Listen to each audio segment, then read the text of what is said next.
Have you ever wondered about the implications of the Department of Homeland Security's recent warning for foreign students in the United States? Well, let's delve into the matter together. The United States is currently in the throes of a surge in campus protests, with international conflicts such as those involving Israel and Hamas, and the ongoing conflict in Ukraine being the focal points. Renowned institutions like Columbia University and Yale have not been spared, mirroring broader national tensions and international disagreements. In the midst of these tensions, the Department of Homeland Security, or DHS, issued a warning, putting foreign students participating in anti-Israel protests in the spotlight. The warning implies that foreign students who get suspended from their institutions for participating in protests might also face deportation if their student visas become invalid due to suspension. Now, you may wonder why the DHS has intervened. The timing of this intervention coincides with the U.S. government's commitment of substantial financial aid to foreign conflicts, including a total of $95 billion, with $61 billion earmarked for Ukraine and a significant portion destined for Israel.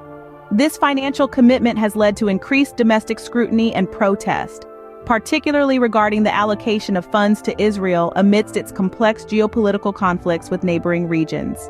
The DHS's warning, many believe, is a response aimed at curbing protests that could potentially escalate into larger conflicts or disrupt educational environments. However, it raises critical questions about the balance between national security, freedom of expression, and the rights of foreign nationals residing in the U.S. under various visas. The implications of this stance by the DHS are far-reaching and could influence not only foreign students but also other visa holders in the U.S., including those on employment or tourist visas. There is a growing concern about how these policies might affect individuals' rights to protest and express dissent, especially when such expressions relate to U.S. foreign policy decisions.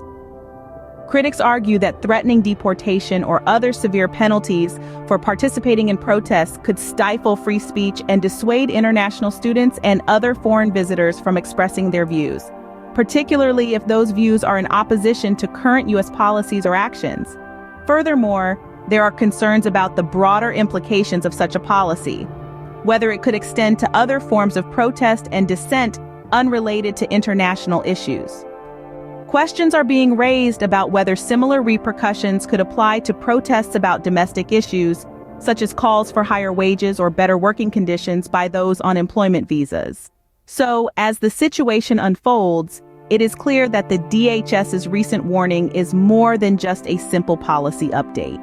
It is a significant action that could have far-reaching consequences for civil liberties and the nature of protest in the United States.